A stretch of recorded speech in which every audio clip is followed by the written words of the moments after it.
On this episode of RevHang, Ben and I review the 2023 F1 and IndyCar seasons. Let's do it.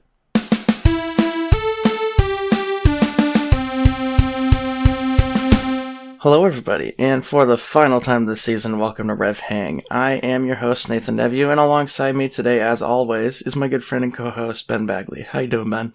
Oh, it's going pretty good. It's a little early, but I've got my coffee and my Portland IndyCar Grand Prix cup, and it has rejuvenated me to talk about racing. Nice. Yes, it is a little early, but I'm glad we could finally find the time to do this. It was a little busy for both of us over the last month or so. Past year. Year, I guess. Yeah. Holidays and whatnot. You are betrothed now, Ben. Congratulations. Yeah, I got all the major highlights of the engineering lifestyle. You got the truck, house, wife. You're all still set. working on the race car, but we'll get there. Okay, we'll get there. Awesome. Well, I don't know if any of that was completely off topic to this racing podcast, but this is indeed a racing podcast. So let's dive right in. This is the season review episode. A little late, obviously. We are more than halfway through the off season at this point. We wanted to make sure the season was really over. Yeah, you never know if, a surprise Grand Prix could pop up. Unlikely, but I think we're pretty safe in that regard now. Any Grand Prix would definitely be part of the 2024 season at this point. Yeah. So now we can get this out. We are more than halfway through the off season, so that's kind of funny. But the off season has been very short this year. I don't know what it is, but yeah, the car reveals are like a month earlier than they usually are, huh? Not really, even. You're usually in early to mid February. Oh, okay. I remember them being in March last year for some reason. Maybe that's just when we recorded. That might have been when we recorded, and that's probably when we'll record the first season, or first episode of season 3. But let's move on with the last episode of season 2. And start with IndyCar. Going back to IndyCar, it's been a while since we've talked about IndyCar. And this season was, I don't think, quite as exciting as last season in 2022. But it was very cool to see Alex Palou absolutely dominate the field, especially at the end of the season. This is the fun version, for reference F1 fans, of what one driver doing really well throughout a season looks like. Yes. Other people can still win. Yeah, there's other people still win. Palou only won 6 races, right? He won 5. 5? Yeah. So it is possible. It is indeed possible to dominate and not win everything, as counterintuitive as that may seem to Formula One fans. But yeah, Palou absolutely killed it this year. He was just pretty much unmatched. If he wasn't winning, he was right up there near the top. So very deserving of the title. I think he won it with still a full race left in the year. I think he started the Laguna Seca Grand Prix as the champion. Yep, he won it at Portland. In IndyCar, that is not easy to do. No, because definitely the not. Point titles are so high, and there's not a lot of races. But yeah, so Alex Palou crushed it this year. Let's talk about some people that did not crush it this year. Obviously, Roman Grosjean, who we kind of dogged on the entire season. Yeah, it was deserved. He had a great starter season, minus the not finishing the races. Yeah, he had a lot of DNFs. I think he had 4 or 5. Not the most DNFs of the season, but he was in a top car. He was DNFing consistently, and when he wasn't DNFing, he was not too close to the front.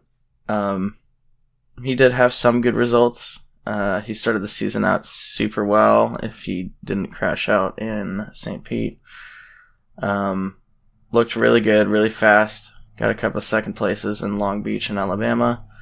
But his season really did not get much better from there, and he did lose his drive with Andretti. I believe he did get hired on. I think we talked about this when it happened, but I think he got picked up by Dale Coyne Racing, was it? I think so. Or was it Meyer Shank? I think it was Dale Coyne. One of those.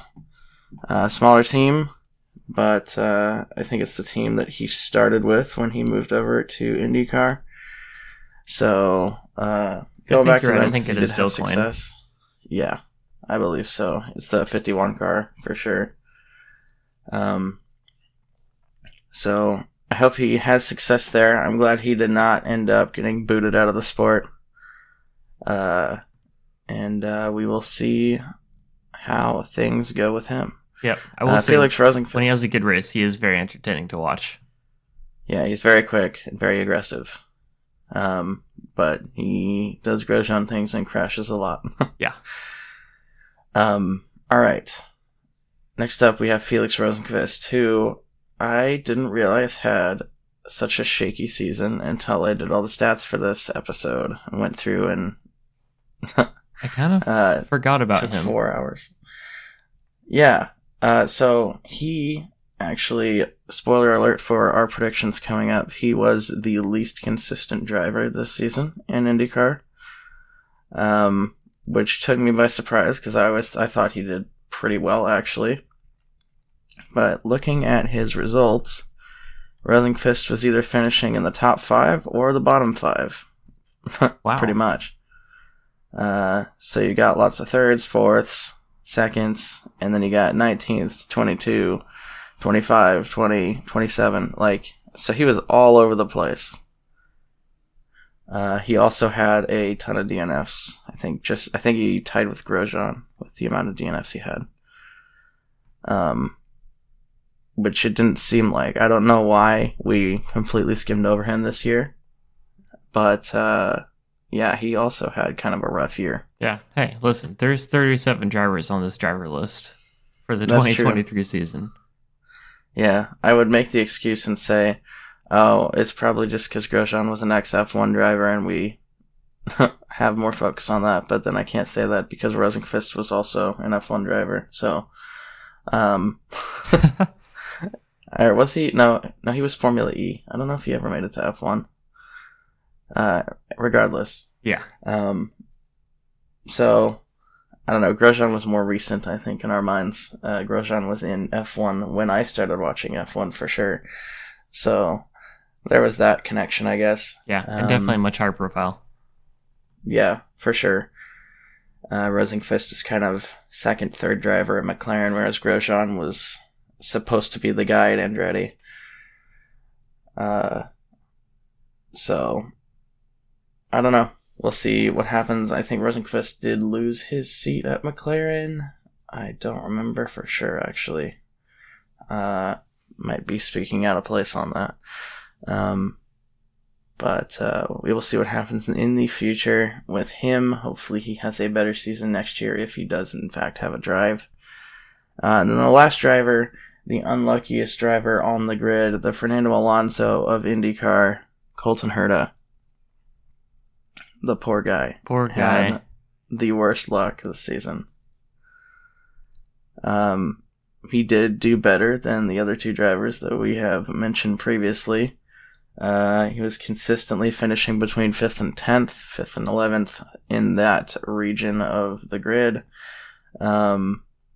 But he did have several occasions where he should have won races and did not because of situations that were not under his control. Yeah, I mean, he and Grosjean kind of two peas in a pod in terms of they'll be, having really strong races and they'll just push it a little too far. They'll push their tire management a little too ragged. Granted, I think Herta was victim to some more pit strategy errors than he should have been, but he definitely is. He needs to work on his tire management a little bit, I think. Yeah, that's true. I think it was Road America and what was the other one? Mid-Ohio, I think, were the two races that he was leading and had a solid lead, and then pit stops took that away from him. Yeah. And then also Nashville, I think he was on for good results, but then he put it on the wall, so that one was on him. Yeah. So, I don't know. Maybe, I hope he takes lessons from this year and puts them towards next year. I'm sure he will. He's a good driver. He's not going to get dropped by Andretti anytime soon. He was more consistent than Grosjean, for sure. And I think, was he the best Andretti? Let's see. Dixon, McLaughlin, Newgarden. Those are all Chip Ganassi. Ericsson was Chip Ganassi. Ericsson is moving to Andretti next year, though, replacing Grosjean, which I am excited for. That'll be cool. Will Power was Penske. Kirkwood was the McLaughlin's other Andretti, also right? Penske. Yeah. So it looks like Colton Herta was the fastest Andretti this year, so there's no reason to replace him. Christian Lundgaard is also moving to Andretti next season. Andretti's going to have a lot of irons in that fire. He might be... Oh, no, Lundgaard's moving to Chip Ganassi to replace Ericsson. That's right. Okay. Oh, Felix Rosenqvist, by the way, is at Myers Shank Racing for 2024. Meyer Shank? Okay, so he's at a smaller team now, but at least he's got to drive. That's good. Yep. Okay. Let's move on to the up-and-comers this season. We've got some newer drivers, maybe not rookies, but drivers that haven't been in the sport for very long that look like they could become stars of the future. First off was Linus Lundqvist. He only had a few races, but in those few races, super young guy, really inexperienced, but he definitely showed that he belongs in IndyCar. He can hang with the rest of the guys, no problem. So it will be interesting to see if I think he got a drive, maybe not. There's so many drivers to keep track of. It's hard to keep all that in my head. It took me long enough to get the F1 drivers. It's going to take me a little longer on the IndyCar. So yeah, there's more of them. So we'll see what happens with him, but the few results that he did have this year were very good. Same cannot be said for Yuri Vips. Everyone was interested to see how he would do in the sport. Yuri Vips did not do super well.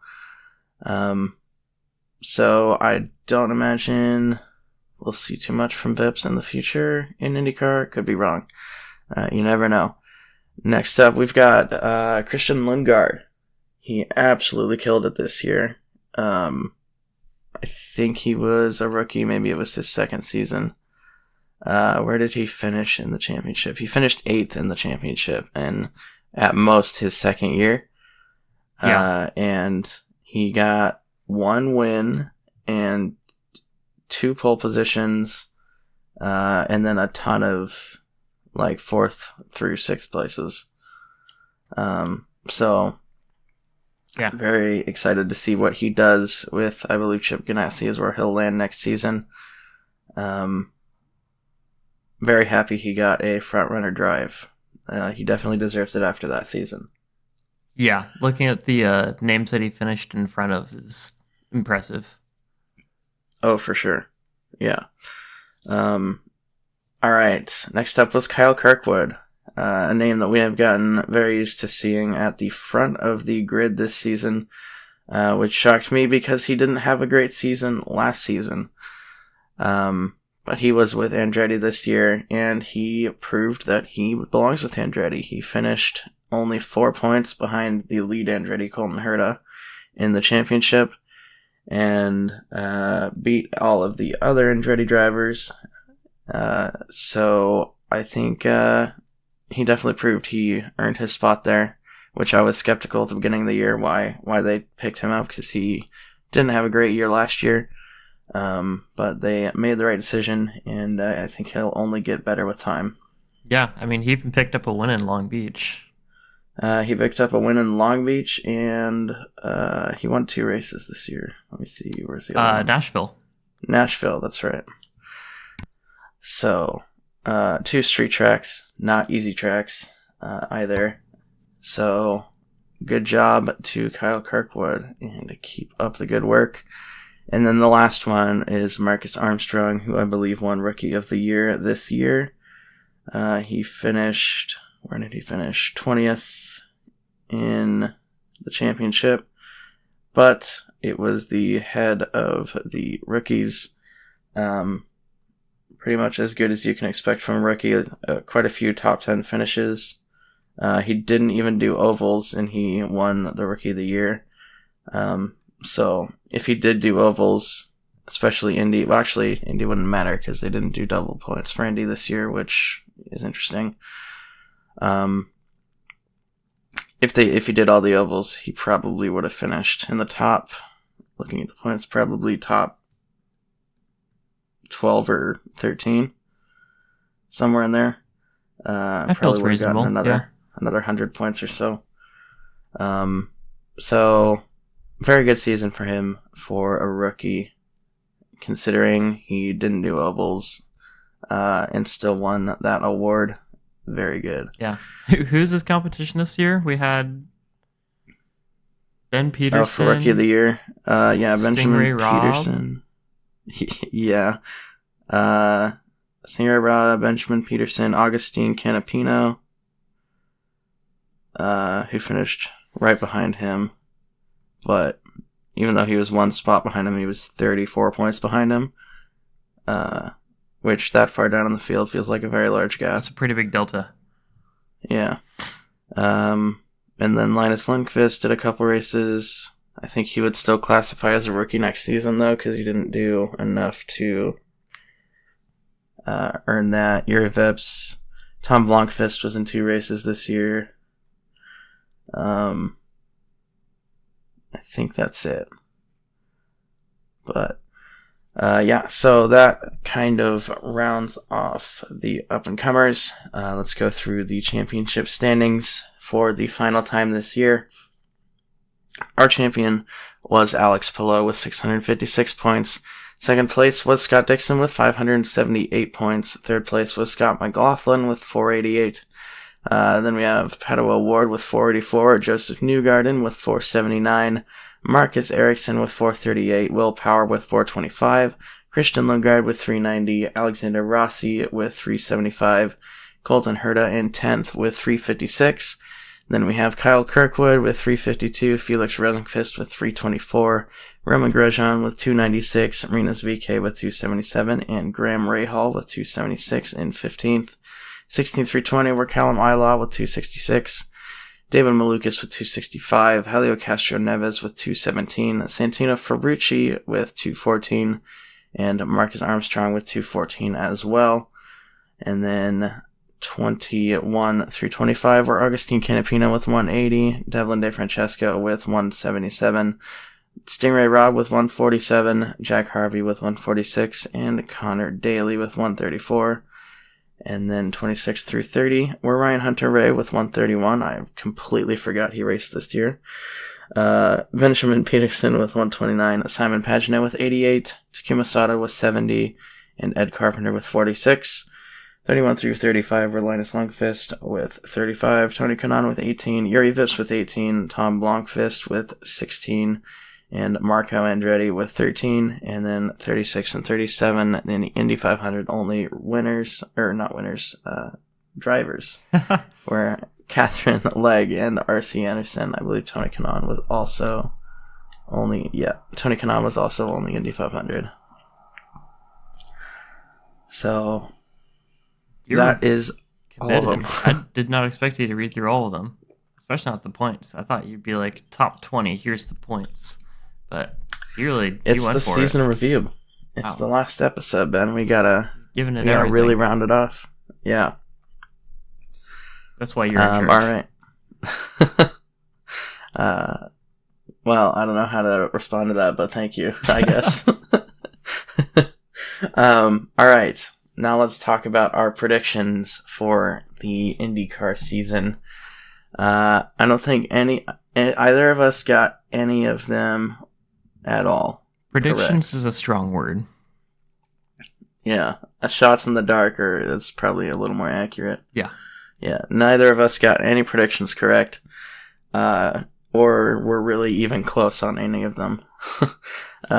So, let's talk about it. First off, total different race winners. What did you have for that, Ben, over the 17 race IndyCar season? 17. Oh, that was weird. 17. Sorry. Yeah.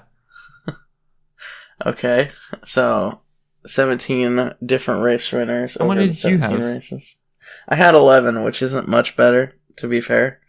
The total amount was actually 7, which, yeah, it's not close to either of us. I was pretty bullish on this. Yeah, it was funny though. And I remember like 3 races or 4 races into the season when that became impossible. Yeah. I gave you some crap for that. Well, part of it, I forgot that there weren't more than 17 races in the year. So that really didn't help my case. Yeah, so that's fair. I'll have to keep track of, the really hard details, like how many races there are in a season before I make my next predictions. At least you didn't say like 18 or more.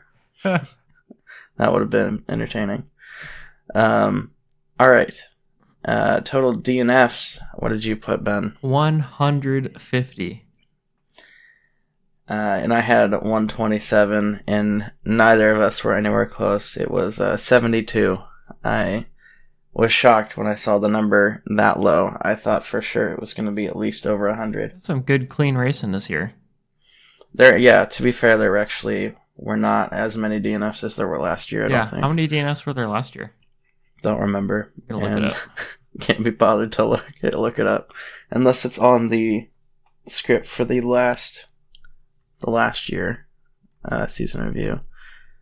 It is possible. But this year was 72. Neither of us were anywhere close. Alright. Next up is the driver with the most DNFs. I said Kyle Kirkwood. I was incorrect. What did you say, Ben? I said Alexander Rossi, and I was also incorrect. Yep. The driver with the most DNFs was a tie between Benjamin Peterson and David Malukas. Both of them had 6 DNFs. Let me look at my spreadsheet here to see who else was high up on that list. Stingray Rob's got to be up there, right? Stingray Rob was tied for second with 5, along with Grosjean and Ray Hall. And then 4, Devlin DeFrancesco and Felix Rosenqvist had 4 each. We had Simon Pagenaud, Colton Herta, Jack Harvey, and Augustine Canapino with 3. Renus VK, Helio Castroneves, Kyle Kirkwood, Takuma Sato, Pedro Award, Callum Ilott, Tom Blomqvist, and Ryan Hunter-Ray with 2. And then Santino Ferrucci, Scott Dixon, Marcus Ericsson, Will Power, Joseph Newgarden, Catherine Legg, Ed Carpenter, R.C. Anderson, and Linus Lundqvist with 1. And everybody else had 0 DNFs, which that's like half the field that didn't have any DNFs, which is kind of crazy. To me. Yeah. So, yeah, that was crazy to me too. Better luck next year. It does help. It does help with IndyCar compared to F1 that it is very common for cars to go back to the pits, get repaired, and then go back out, even if they're like 20, 30 laps down. That's still not classified as a DNF. So you have to really mess up your car if you're going to DNF an IndyCar. Romain Grosjean in Portland. Yeah. All right. Next up, we've got the driver with the most pole positions. Now, this was a 6-way tie for first place. We could have, and it could neither have been of 6 us drivers, and we didn't get it. Neither of us got any of them. So I said Will Power because he did it last year, and he holds the record for the most pole positions in IndyCar history. What did you say, Ben? I had Newgarden because he had a really good season last year also. I mean, he was fighting Power for the championship last year right up until the end. Yeah. And to be fair to them, both of them did get at least 1 pole position this season. But the driver with the most pole positions was a 6-way tie with 2 pole positions each between Grosjean, Rosenqvist, Herta, Palou, Ray Hall, and Lundgaard. So kind of sad that we didn't get any of them, but that's how it goes. We're learning. All right, most consistent driver, the driver with across all of their results throughout the season had the lowest standard deviation, and I said Scott McLaughlin. What did you say, Ben? I had Pato O'Ward. Oh, man after my own heart. But it did go to Alex Palou, the champion. He just was always in the top 5, pretty much no matter what. So, very, very consistently good season from him. Least consistent driver. This one surprised me a little bit. Well, we already talked about this. But I said Rinus VeeKay. That was my guess. And I thought for sure I had it in the bag with Grosjean. Yeah, I thought so too. But it did go to Felix Rosenqvist. He was the least consistent driver. Looking at my list down here, Roman Grosjean was... There were 28 drivers that I included on this list. I only included drivers that had at least 5 starts, because if you include all the 1s and 2s, that would skew the results quite a bit. I don't think you can call someone the most consistent driver if they only have 1 result and their standard deviation is 0. So the drivers had to have at least 5 results. They had to be also a full-time driver, not just ovals. So there were 28 of them, and at least consistent was Felix Rosenqvist, followed by David Malukas in 27th place, Joseph Newgarden in 26th, and Roman Grosjean was 25th. So Joseph Newgarden was less consistent than Roman Grosjean this year. That is insane to me. Yep. Pato O'Ward was also near the bottom of the list. I can see that. That one I was keeping track of a little more. Yeah. Especially after the Indy 500. Yeah. Well, yeah, for sure. That was kind of when his season took a turn downhill. But the interesting thing about this stat is it doesn't necessarily keep track of good drivers. So Alex Palou, while he was the most consistent driver, the second most consistent driver was Benjamin Peterson, who was consistently in 21st place. That's awesome. Yeah, because just standard deviations, huh? Yep. So this isn't about being consistently good or consistently at the front. This is about being consistently in the same spot, which includes the back of the pack. So, I mean, if we did this stat in 2019, I think Williams would have been by far the most consistent team that year, finishing 19th and 20th every single race. We should never change this. I love that. Yeah. No, it's fantastic. I love this stat. It's just so hectic and really crazy. It really matches the vibe of the whole podcast overall, I think. Yeah. So those are our consistencies and inconsistencies. Let's move on to the driver with the most wins. What did you guess, Ben? So I thought Newgarden had it. I also thought Newgarden had it, but it went to Palou with 5 wins. Newgarden had 2, I believe.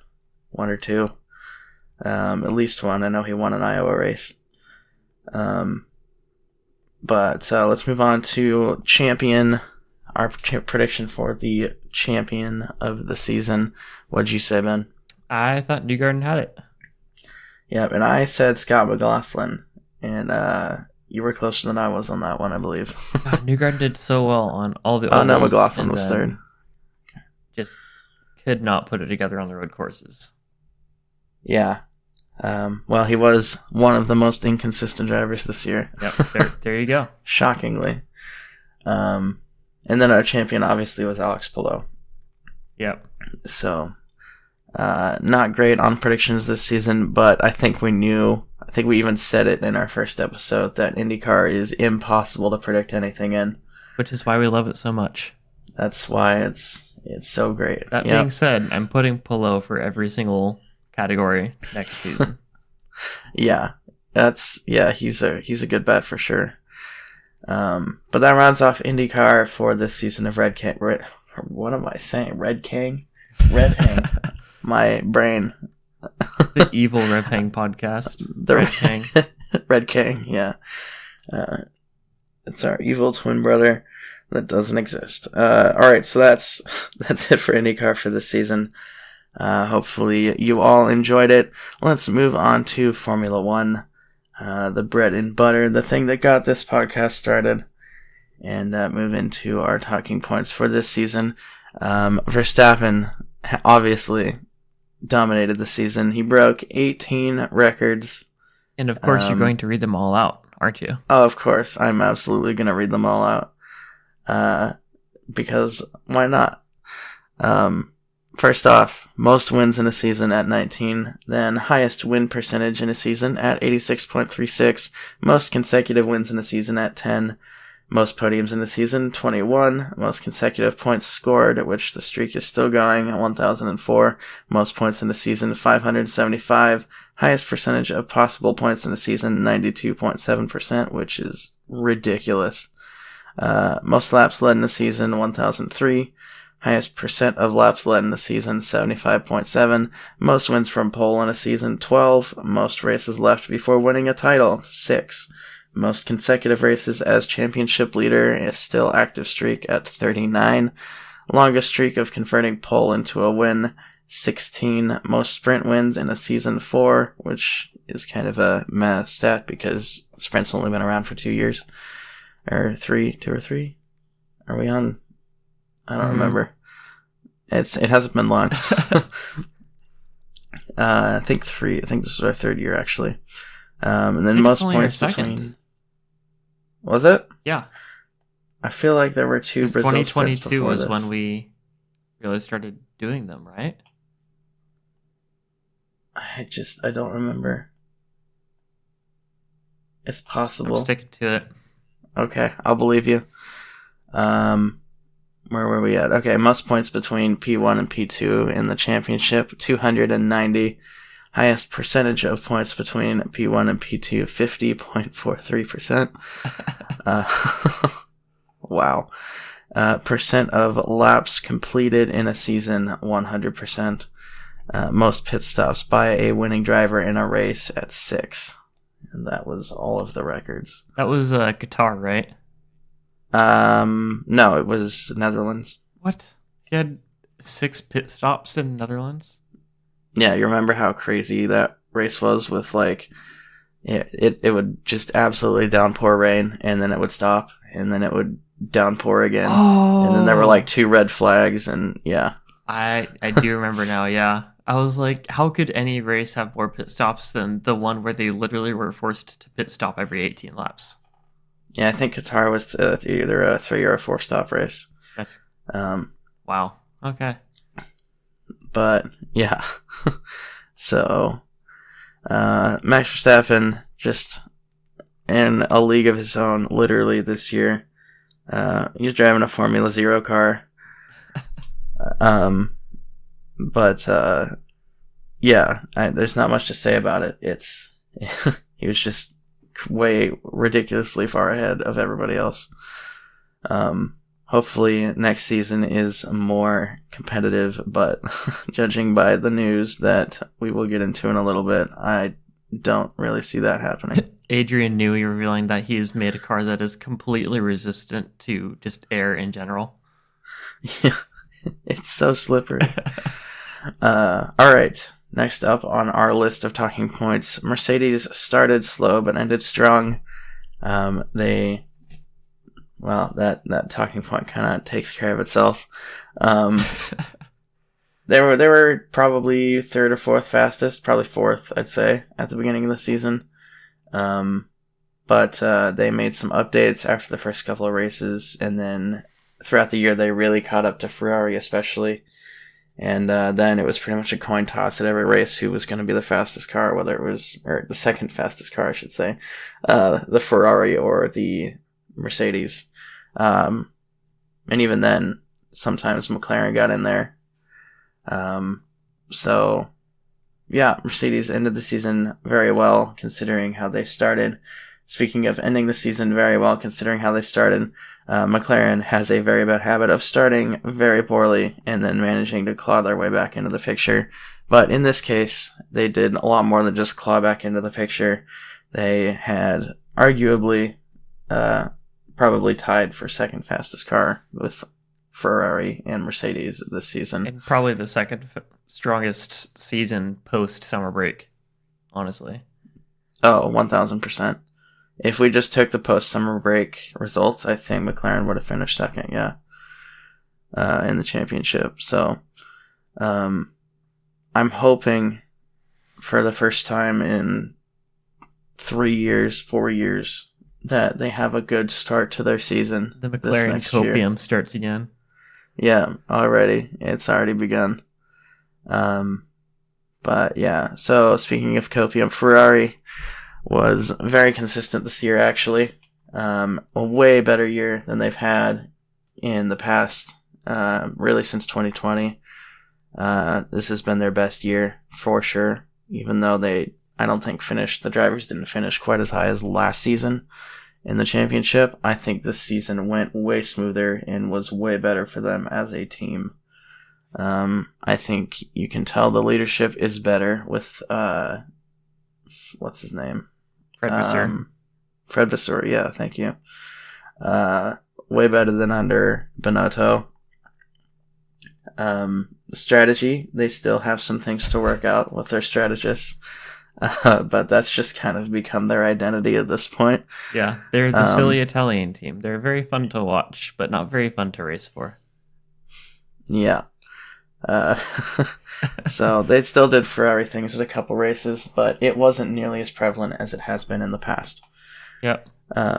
So, and their car didn't break all the time, which was also another problem Big last step year. Up. Mm-hmm. All right. Next up, we have Aston Martin. Very, very strong start to the season. We thought they were going to title fight with Red Bull for a few races. That did not happen. And then then we're like, maybe they'll just fight with Mercedes. And yeah, then that didn't happen. They had the opposite season to McLaren. Yeah. Like almost exactly. McLaren ended the race with being arguably the second fastest team. And Aston Martin started the season being arguably the second fastest team, and then ended the season as very, very much in the midfield, whereas McLaren was very much in the midfield at the beginning of the season, if not back markers. And somehow it wasn't even that they weren't updating their car. It was just that they kept making their car worse, I think. Yeah, I don't know what was going on with Aston Martin, but they just were not doing something right at the end of the year. But we'll see what happens. They just sold off a large part of their team to, I think it was Aramco?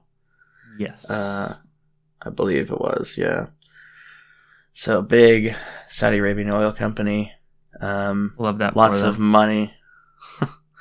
Lots of money being infused in that team. So it's possible they could jump up. Their wind tunnel should be done here in the next year or two. So we'll see what happens there. We'll see if Lawrence Stroll decides to dip out of the sport like the rumors are saying. And if that happens, then I can't imagine Lance Stroll would be far behind him. All right.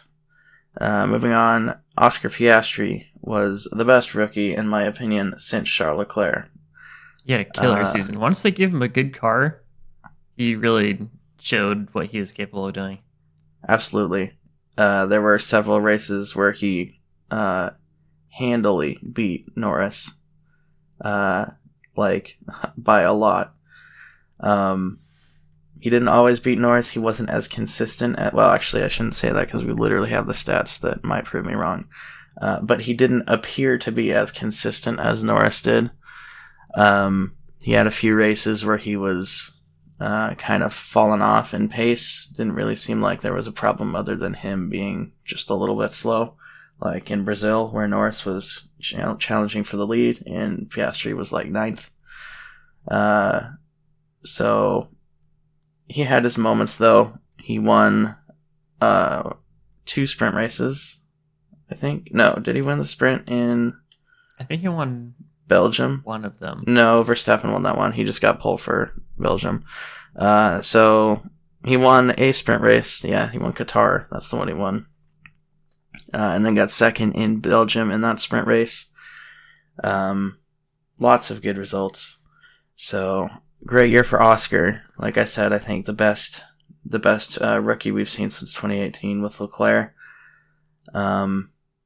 And he can only get better from here, which is kind of scary to think about. Yeah, and a lot of his mistakes were rookie things with tire management, just kind of like the little racecraft stuff that you just need experience to figure out.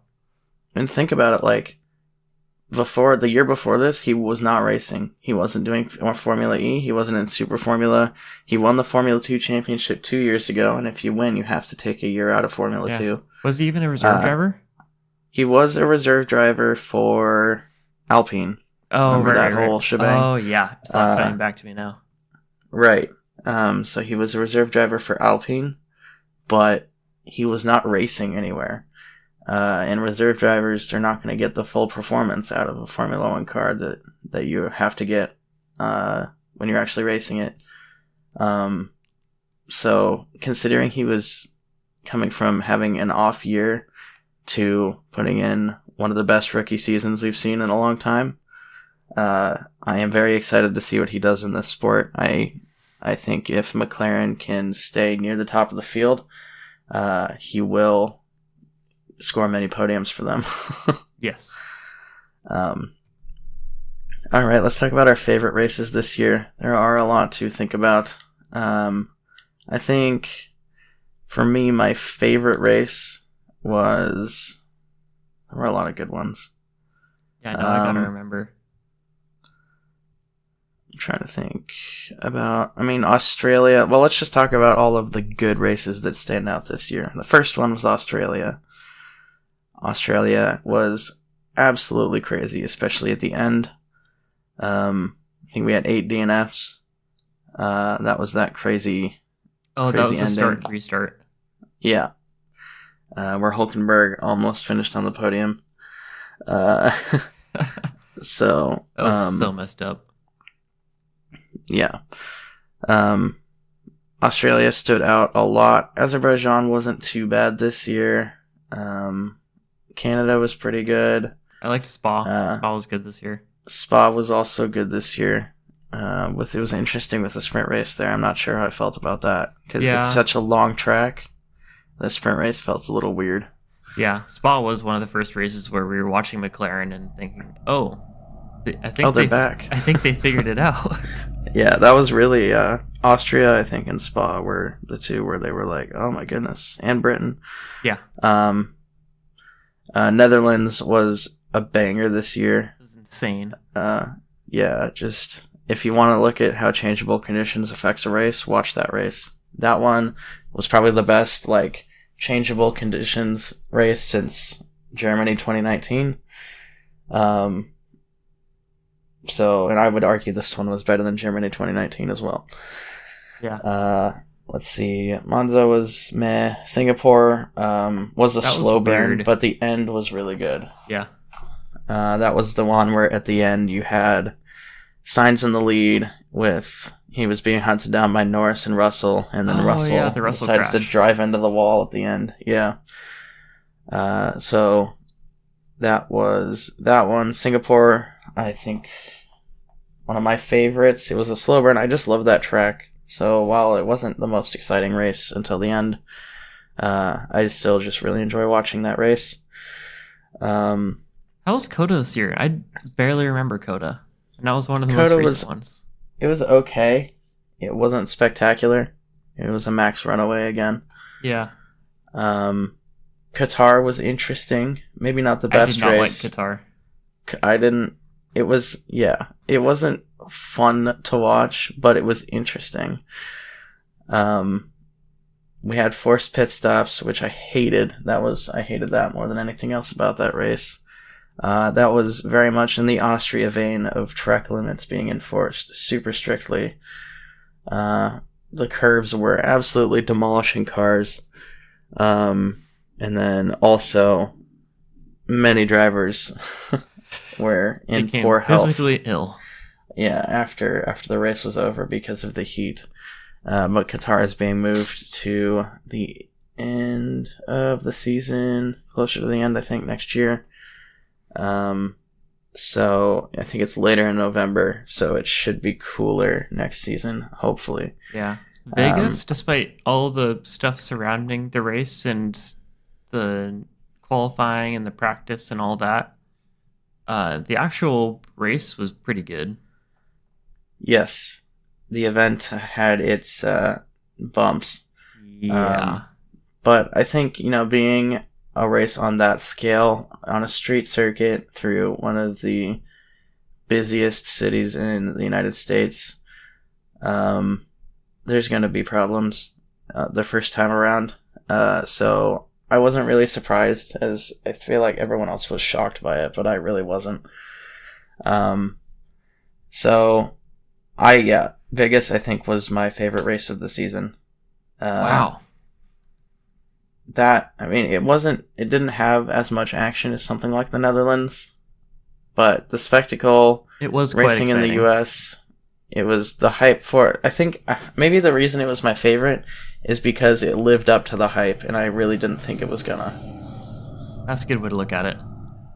I was not disappointed with Las Vegas like I thought it was gonna be, so maybe saying it was my favorite is a stretch. Maybe Brazil was my favorite, because Brazil was also a banger. Yep.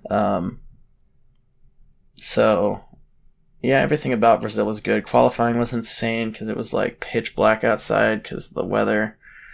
And then the race was really, really good. If you leave Verstappen out of it, the midfield battle was really good. And then, of course, you had the Perez and Alonso moment at the end, which was very exciting to watch. I was on the edge of my seat. But yeah, I think the season was pretty good. I mean, it's hard because I feel like every year now I'm like just hoping for that 2021 season where it's competitive at the front of the championship and you never know who's going to win and every race is really good. But 2021, I think, will go down in history as one of the greatest Formula One seasons of all time, and it's going to be super hard to match. Yeah. That race towards the end, like every single race towards the end being so high stakes, was awesome. Yeah, because every single one like mattered so much. Yeah, I think Spa was my favorite race this year. Seeing McLaren come back was really cool. There's some good performances by other teams. Williams did pretty okay. And I love Spa as a racetrack. Oh yeah, me too. Spa's my favorite track. My favorite track on there. Yeah, without a doubt. So you say Belgium. I will say Brazil was my favorite. With Vegas and Singapore being up there. Even though Singapore, I don't know, people crap on it, but I thought it was a good race. Alright, let's go through the standings for this season. Actually, first we gotta talk about what we look forward to next season. Number one thing I look forward to is the silly season. Yeah, there's gonna be a lot of contracts up. There are going to, I think, I saw some crazy number of contracts. I think it's like 16 of the 20 are expiring at the end of next year. Yeah, and we're also getting some rookies or drivers who were rookies but haven't really been performing quite as well as the teams would hope. Sargent and Tsunoda. If they don't do really well this coming season, then there will be 2 open seats at their teams. Yep, Sargent, Tsunoda. I think Guan Yu Zhou is also on that list. Yep. Valtteri Bottas' contract is up this year, and he was horrible this year. He might just retire and mountain bike in Colorado. I would not be surprised if this was his last year, yeah. Something about Finnish drivers going to Alfa Romeo, doing really poorly, and then retiring to go do what they actually want to do. Yeah. I would not be surprised if Bottas got out before he just absolutely trashes his reputation. Granted, he's in one of the slowest cars on the grid, but even with that, he did not do well at all this year. So I'm sad to say it because I was really hoping this whole Bottas Alfa Romeo venture was going to be a success just for his sake, because he spent so many years in Lewis's shadow at Mercedes. But it was not the case. But anyway, back to what we're looking forward to next year. What are you looking forward to next year, Ben? I am looking forward to seeing what progress the teams have made on their cars. There are a lot of teams that didn't really get their cars figured out till summer break, and I'm hoping that we can kind of see much more closely packed competitive fields because of that. Like, hopefully Aston Martin gets their stuff together so we can kind of see how they were at the start of last season, this season, but then also get, Mercedes, Ferrari, McLaren, all kind of at the top of their game at the start of the season and just going up from there. I'm excited to see what magic Adrian Newey has done on the Red Bull car, because it says in the paddock news somewhere, a little spoiler alert, but they've already started working on their 2025 car. So I'm excited to see what car they're so confident in they've just stopped working on it. Yeah. And that's pretty much it. I'm really interested in the cars. I'm kind of holding my breath on the drivers until next season when the contracts expire. But I am casually curious about if Logan Sargent can actually prove his worth. Keep that little American flag icon on the standings list. Hope so. That would be very nice. Let's move on to the championship standings. In first place was Max Verstappen with 575 points. Second place was Sergio Perez with 285. That gap is ridiculous. And then third was Lewis Hamilton with 234. Then fourth and fifth were Alonso and Leclerc tied at 206. 6 through 10 was Norris with 205, Sainz with 200, Russell with 175, Piastri with 97, and Stroll with 74. 11 through 15 was Gasly with 62, Ocon with 58, Albon with 27, Tsunoda with 17, and Bottas with 10. And then 16 through 20 were Hülkenberg with 9, Ricciardo with 6, Zhou with 6, Magnussen with 3, and Lawson with 2. And then our last two drivers were Logan Sargent in 21st with 1 point and Nick DeVries in 22nd with 0 points. Nick DeVries, we hardly knew ya. Yeah, poor guy. He got like 8 races and he was booted. Yeah. All right, Constructors' Championship. First place was Red Bull Racing with 860 points. Second was Mercedes with 409. Third was Ferrari with 406. Fourth and fifth were McLaren with 302 and Aston Martin with 280. 6 through 10 was Alpine with 120. Williams with 28. AlphaTauri with 25. Alfa Romeo with 16. And Haas with 12. Haas once again. The fact that Alfa Romeo beat Haas. Despite how bad that car was. Yeah. And with Haas qualifying as well as they do. Yeah. Well, that was the thing, is Haas is like, they were qualifying super well. Like, Hülkenberg made Q3 probably at least 10 times this year. But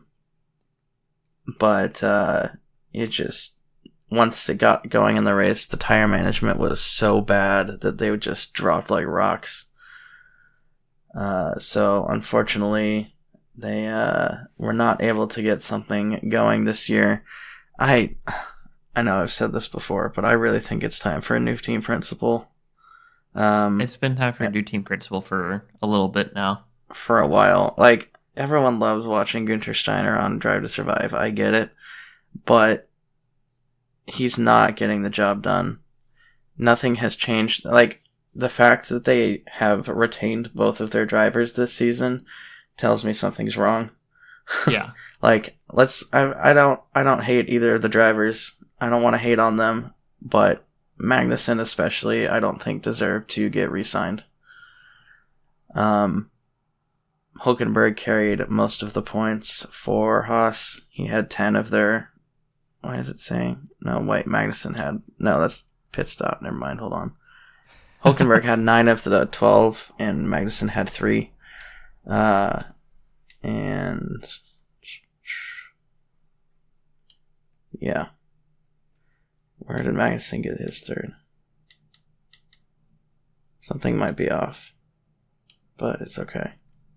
It's close enough. Close enough. 2, 5. Huh. Yeah, something's weird, but it's okay.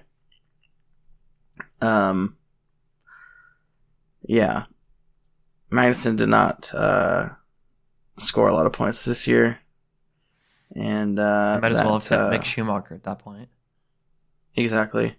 And then they would at least have a young, marketable driver who could learn and continue pushing the program forward when they actually got their stuff figured out.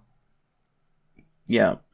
And I'm surprised they didn't take an F2 driver, young guy, rookie. I mean, I know they don't like doing rookies after what happened a couple years ago. Yeah, but that's because they had 2 of them. That's because they had 2 of them, and one of them was a pay driver that did not deserve to be where he was. They had to take him because of the money. Yeah. Yeah, it's not like they lost points by not having a veteran driver like Magnussen at the wheel. Yeah. So I think what I would have done, I would have kept Hulkenberg. I think Hulkenberg performed pretty well this year, considering the car. But I don't think the same for Magnussen, and I would have dropped Magnussen and replaced him with someone like Teo Porcher, something like that. Or maybe even tried to snag Daniel Ricciardo before he went back to AlphaTauri. I don't know if that was ever even possible. Probably not, but probably not. Teo Porcher was available. He was, I think he won F2 this year, so he'll be sitting out next year. So, there will be a break for him, unfortunately. But we'll see what happens there. With Teo, I'm sure he'll get a drive at some point. The silly season's going to be crazy next year. He'll probably end up replacing either Sargent, Tsunoda, or Zhou, would be my guess, or Bottas. That would be my guess. This was Alfa Romeo's last season. Forgot to say that. Oh yeah, they're now Stake F1. Stake F1 team, and they got rid of Sauber too. So Sauber is no more. That's kind of sad because they've been in F1 since the early 2000s and had lots of success and hardships, but they've been in the sport forever. So kind of sad to see them go, especially in the way that it happened. They kind of just got bought out by Stake. What does Stake even do? What is Stake? It's a sports betting website, I think. Of course it is. Wonderful. Yeah. Aston Martin has been partially bought out by a Saudi oil company, and Alfa Romeo Sauber has been replaced with a gambling company. Yeah. I mean, Wonderful. Thank you, F1. Very cool. Yeah, you can tell that money talks in the sport. That's just kind of how it goes. But, I mean, to be fair, it's always been like that. Marlboro owned a team forever. Camel owned a team. Like, Big Tobacco was a huge thing in the sport before it became illegal to advertise on TV. I guess the tobacco companies felt like real companies. The gambling websites don't feel like real companies. They feel like money laundering schemes. That's fair. I would put oil companies in the same vein as tobacco in terms of how that goes. That's a little more respectable. Yeah. I mean, yeah, if... I don't know. I wouldn't give Aston Martin any crap for being bought out by an oil company, because, I mean, if Elf or Shell had an F1 team, which I think they both have in the past, I wouldn't look at that sideways. That's fair. But regardless, what were we talking about? Oh, gambling, stake. Yeah. So it's it's a little controversial. A lot of people aren't happy about it. I don't know how I feel about it. It's one of those, like, this company, they make their money by ruining people's lives. So yeah, doesn't leave the best taste in your mouth. No. They are stake F1 team now. That's what it is for now. The good news is that will last for like a maximum of 2 years, and then it becomes Audi. So that is fair. Hopefully we'll at least get a couple cool liveries out of it. Mm-hmm. Maybe some interesting driver shakeups, and then we can wash our hands of it and get an actual automotive manufacturer back in here. Yeah. Let me Google real quick the company stake to see what their colors are. I've been seeing black and green going around a whole lot. Stake gambling company. I just see black as their logo. Is it stake.com? Yeah, stake.com.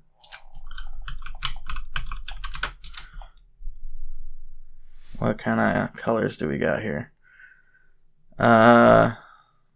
It's just kind of a black. It's super basic, but black and green would make sense if they're going with the money theme.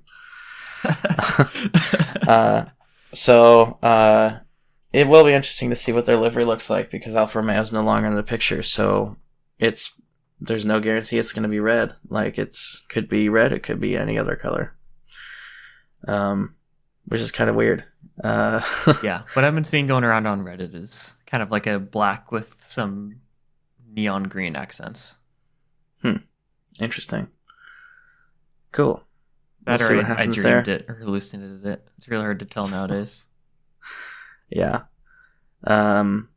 So we went through constructors' results. Talked about Alfa Romeo, it being their last season. Sauber's out. Stake is in. Speaking of all of that, let's go into some paddock news. It kind of ties into paddock news. Logan Sargent has been renewed with Williams for next season. I think we talked about that a little bit earlier. But that just happened, a couple weeks ago? Yeah, I mean, Vowles is still in charge of Williams, right? They haven't changed it again? Yeah. Okay. Still James Vowles, yeah. Just to make sure. Yeah, I mean, at the start of the season and midway through the season, he was still pretty committed. You know, he was saying that we're going to give him 2 years because we pulled him out a little early.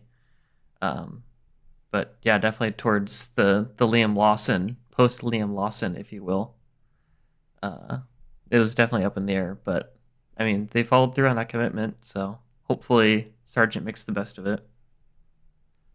Yeah. I hope so too. I want to see an American in the sport doing well. So even if he is from Florida. Hey, he's still American. Yeah. We gotta take what we can get. We're not going to get an Oregon boy in there for a while. We live in Oregon. I think Floridians are arguably more American than we are. Well, I'm pretty American.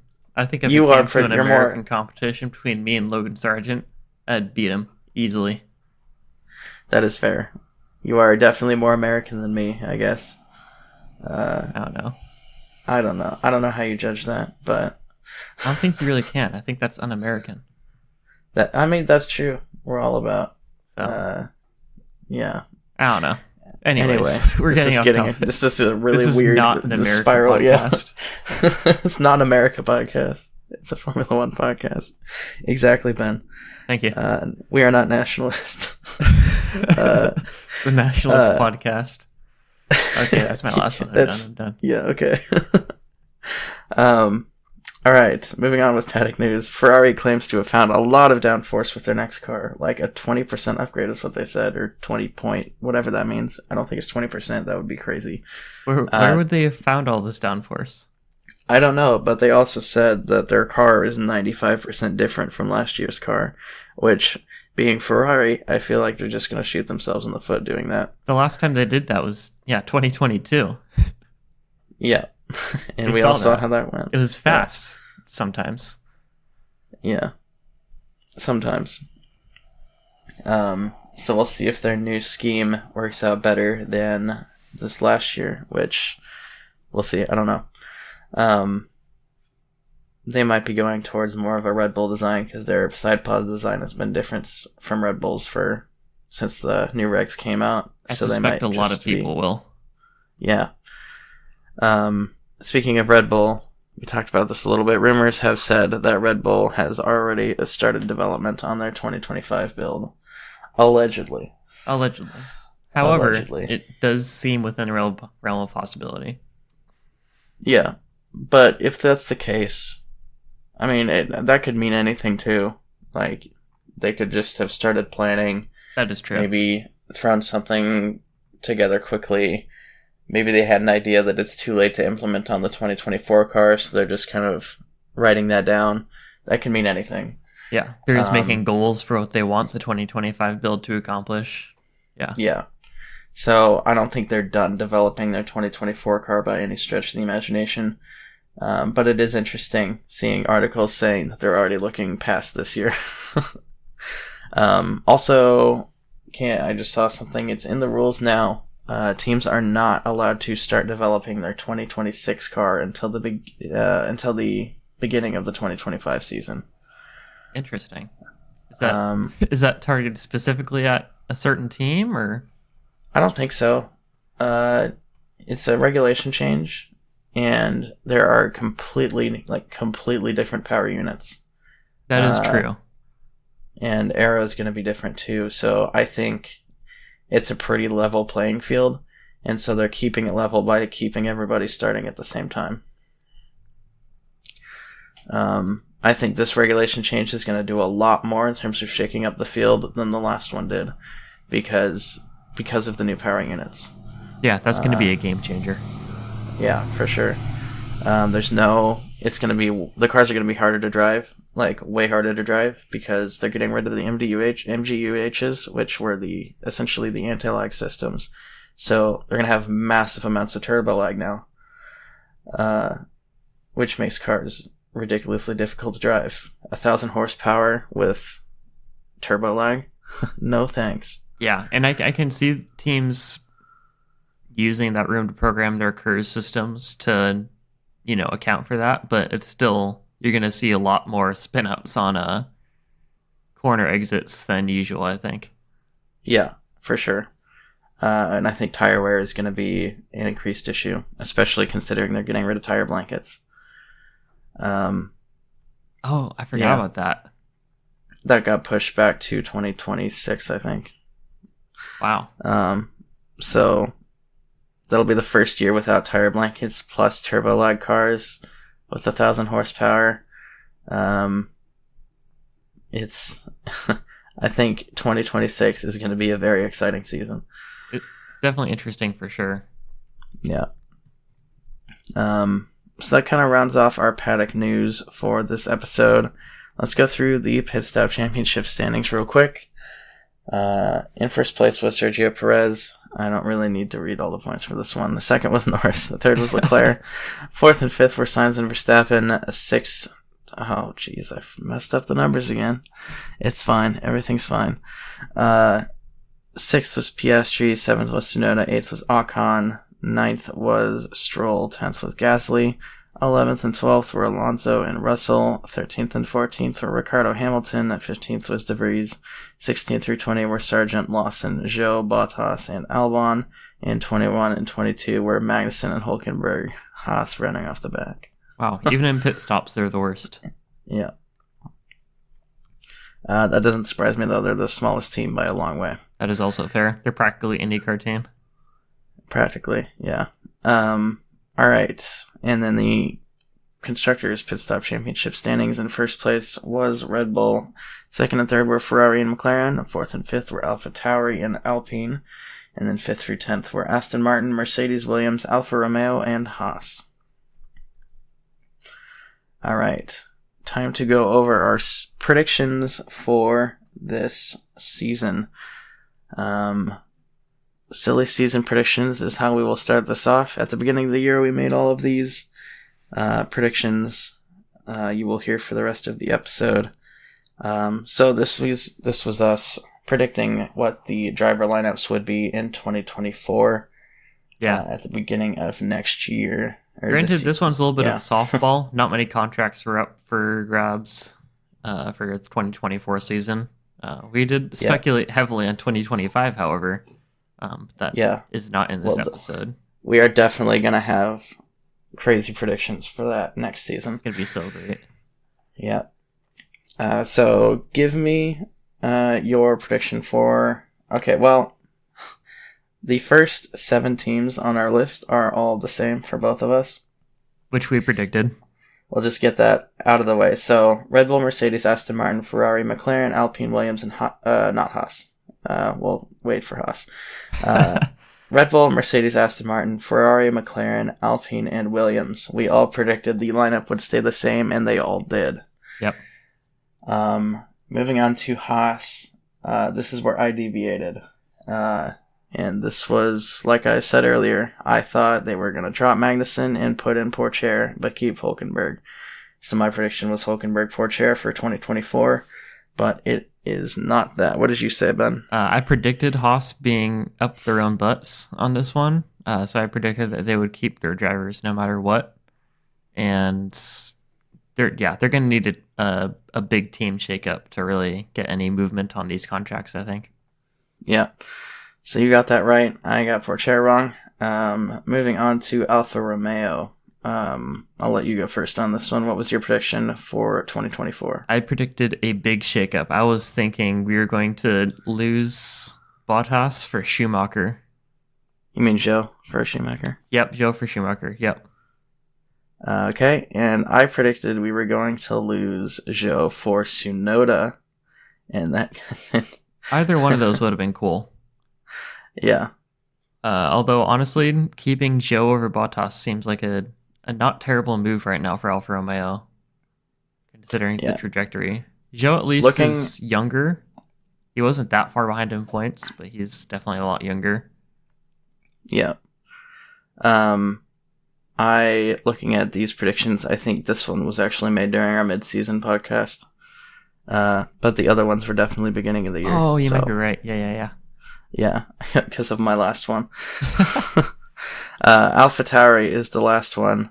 I predicted it was going to be Ricciardo and Alex Palou from IndyCar.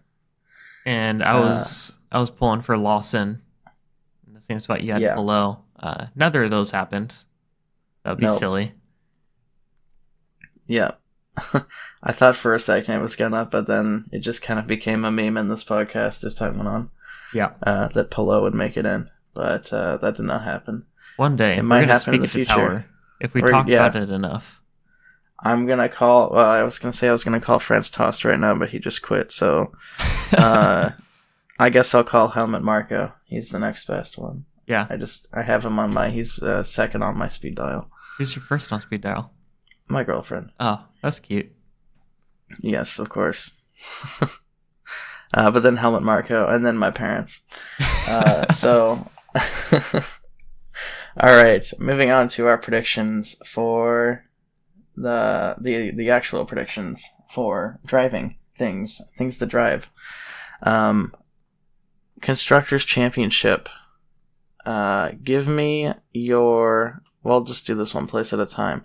First place, we both said Red Bull. It was Red Bull. Second place, I said Mercedes. What did you say, Ben? I had Ferrari. And it went to Mercedes, so I got that right.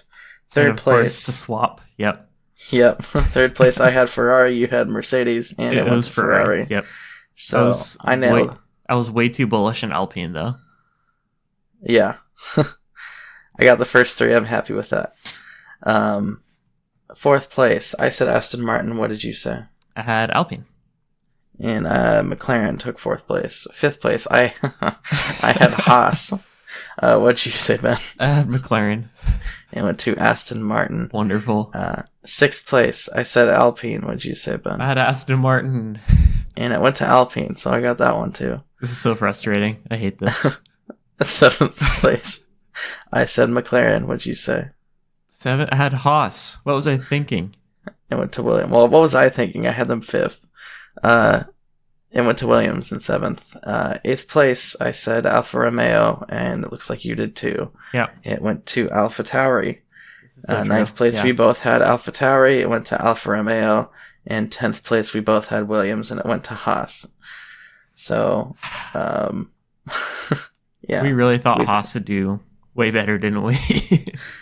Well, I thought so. I thought bringing Hülkenberg in was going to be a huge catalyst, but it was not.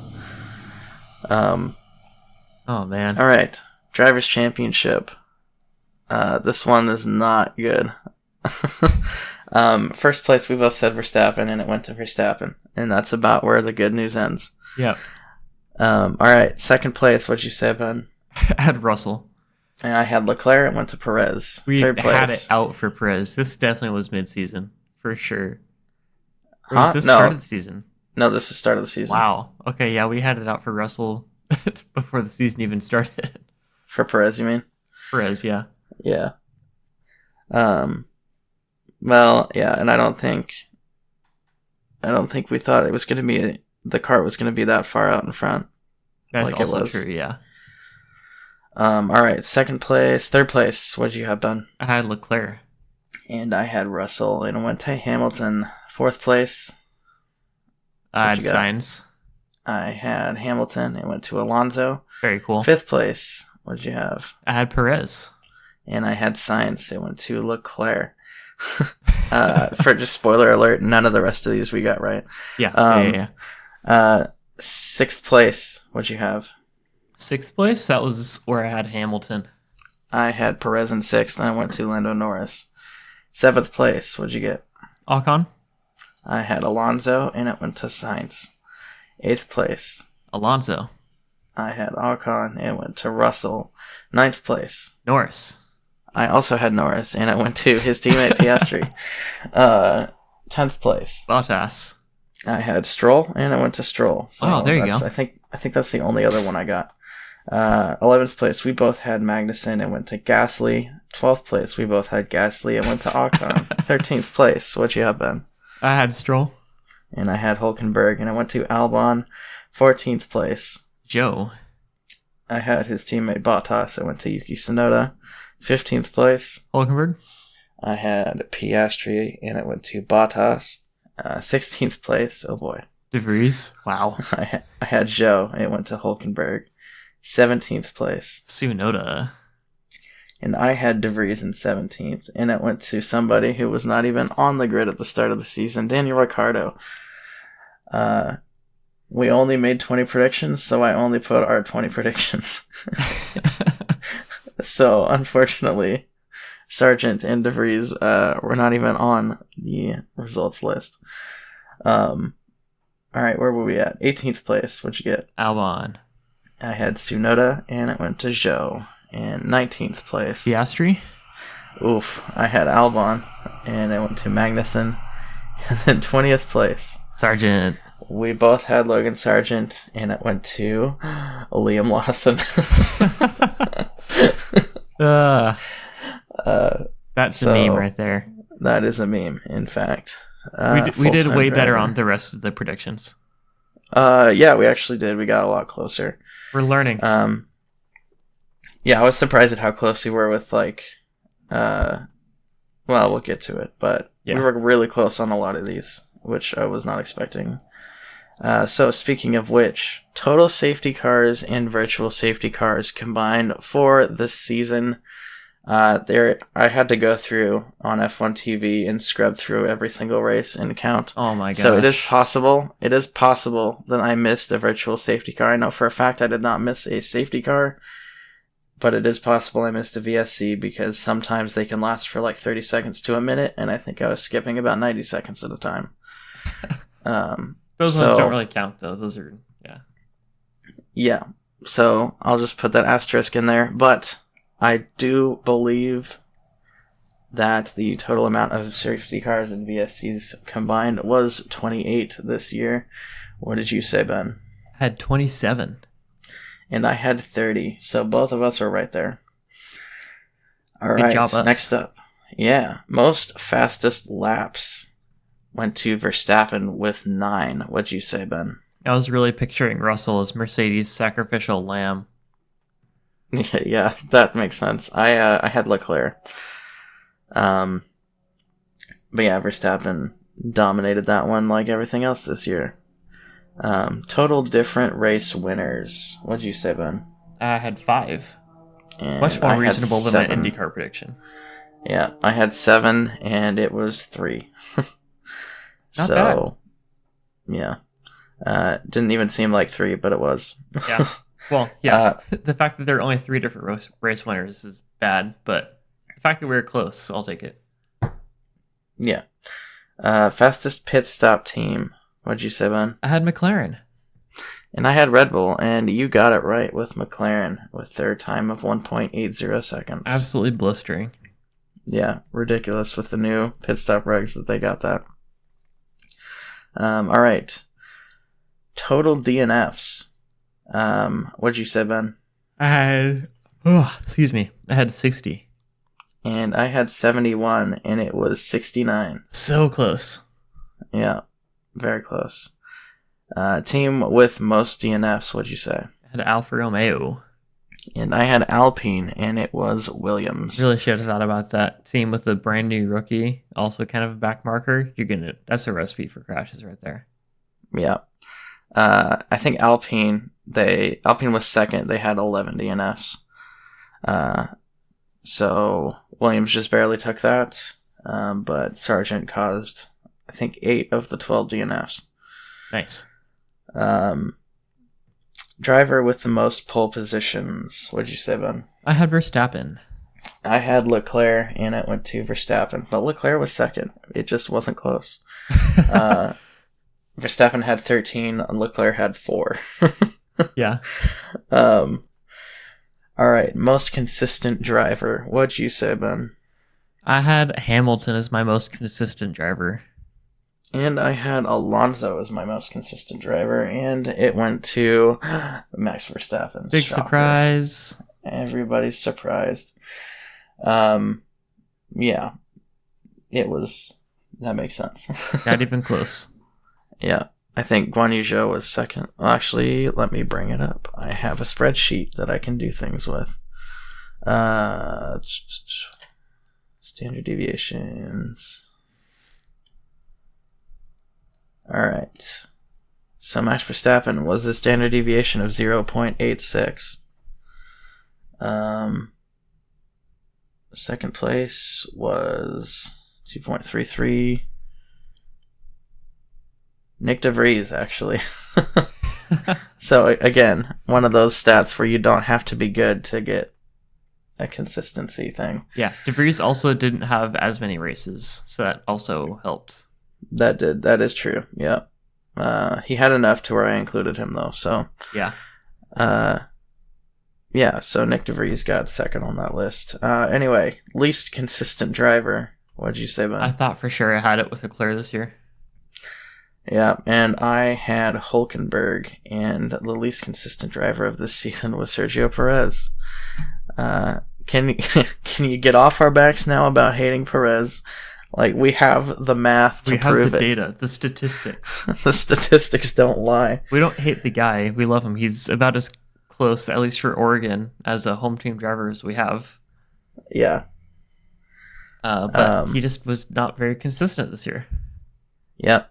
And do you want to guess who the second least consistent driver is? It's going to shock you. Was it Leclerc? It was not Leclerc. Oh. Was it Sargent? No, nope. Sargent didn't do well enough. Sargent was up there in the consistency. Yeah. Was it Norris? It was Lando Norris. That's a good kind of not consistent, though. Yeah, he was almost as inconsistent. It was like very close between him and Perez for least consistent.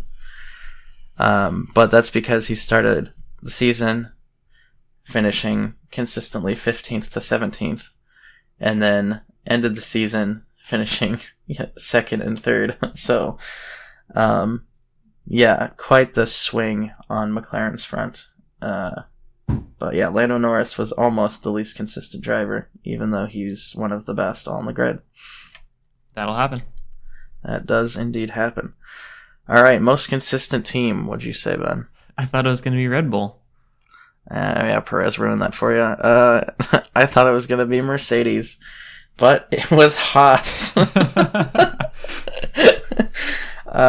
Haas for the wrong reasons, consistently at the back. The most consistent team and least consistent team are both awesome. Yeah. What'd you say for least consistent team? My least consistent team, I thought was going to be Alfa Romeo. No, they were pretty consistent. Mine was McLaren, and I actually got it right. It was McLaren. No way. It was the least consistent team. Yep. That's awesome. Because Piastri was also inconsistent because that car started so bad. Oh, yeah. The fact that you guessed that. That was why I guessed that, is because they always start bad and finish strong. But this year it was just taken to the extremes. They started as like one of the worst, if not the worst team, and finished as probably the second or third best team on the grid. That's a 4D chess pre-move right there. Yeah. I was happy with that when I saw that. But yeah, so that rounds off our predictions for the Formula One season. I'm going to try to add some different, I don't know if I should do more or just different categories. I'll probably just switch some for next season. Might add a couple. But yeah, let's move on to our Overtake of the Season award. We've got some honorable mentions here. First off was Fernando Alonso, for his overtake on Sergio Perez at the Brazilian Grand Prix on lap 71. This was the last lap overtake where he just barely held on at the end on the back straight for the podium. Fantastic overtake. Of course, it happened on the last lap of the race. Had everybody on the edge of their seats, and was very good to see Fernando get one last podium before the end of the year in that car, which was not great. Yep. Tony Kanaan gets our second honorable mention for his overtake on Scott McLaughlin at the Indy 500 on lap 91. He decided it was a rally race and took his 220 mile per hour IndyCar off-road to pass McLaughlin on the grass on the inside, made it stick into turn 3, and it was just that was such a cool moment. Yeah. It takes some guts to do that. Very cool stuff. So congrats on your honorable mention, Tony Kanaan. Third place goes to Leclerc for his overtake on Perez in Las Vegas on the last lap. Very similar to Alonso on Perez the race before. But this was another last lap overtake. Dive bomb into the last available overtaking position to take P2 in the race. So 1 and 3 were pretty similar. And then our winner for overtake of the season, I think, was a pretty clear winner. I gave it to Devlin DeFrancesco for his overtake on 4 cars at turn 1 at the Indy Road Course the second time. He started in P5, I believe. Yeah, P5. Yep. And sent it around the outside of 4 cars into turn 1 and made it work. Yep. It wasn't even super flashy. He didn't have to get off the track or anything like that. He just teleported from P5 to P1. Yeah, it was one of the cleanest, dives. It was like some Forza racing, like on the Xbox. Real. You just go around the outside of the corner and pass all the CPUs. Or the computer cars, whatever they're called. He set the difficulty to 0% and then went and did that. Yeah. No, it was... If you haven't seen that overtake, go look up the Gallagher Grand Prix and just watch the first 45 seconds of it, and you'll see what we mean. Yeah, you don't have to watch long. Yeah. But that was our overtake of the season, and that rounds off our season review episode. A sweet hour and a half long. Nice. Nice and tight. Nice and tight. All right. Thank you, everybody, so much for listening to this episode. and this sophomore season of RevHang. If you enjoyed it, leave a like or rating on the platform you listened on. It really helps us out. If you'd like to follow our thoughts and opinions on the motorsport world, follow us on Instagram and X at RevHang Media. If you have any thoughts or questions about racing or even about us, post a tweet or an X or whatever they're called now at hashtag RevHang Podcast, and we may feature your question on the next show. You can follow Ben on Instagram at BenjiMeetsWorld and or myself at 2n_squared. And while you're at it, go check out our website, RevHang.com, where you can find the final standings for the racing series we talked about this year, as well as our predictions throughout the season. We will return in probably mid to late February after the livery reveals to delve into the 2024 F1 season with our livery ratings and season predictions. Until then, Ben, do you have any words of wisdom to leave our listeners to ponder over for the rest of the off-season? Do your chores on time. I recently learned this while pruning trees around my property. The longer you leave things undone, the harder they get, and the less you'll want to do them because they get harder to do. So the sooner you jump on those projects, the sooner you jump on getting those chores done, it's so much easier, and you don't have to worry about it. You can use more mind space for solving world hunger or global warming or anything like that. Also, a little bonus piece of advice: the closer your mic is to your mouth, the better it sounds. I'm sure you noticed a difference about a quarter way through the season. That was when I realized that fact and moved my mic just in front of my keyboard, and I think it's made a really good difference. So, yeah, get your chores done and keep your mics close to your mouth. Awesome. Good stuff, Ben. Thank you for that. And once again, for the final time, thank you, the listener, for listening. It's a ton of fun to do this. We may not have a huge following yet, but I am still enjoying doing this. It's a fun thing to do on a semi-weekly basis. Yeah. So if you guys like it, let us know. We need that sweet, sweet Twitter engagement. We're not even going to... Is it too cliche to still do the or X or whatever it's called and lampshade that? I don't know. It's a meme now. It's whatever you call it.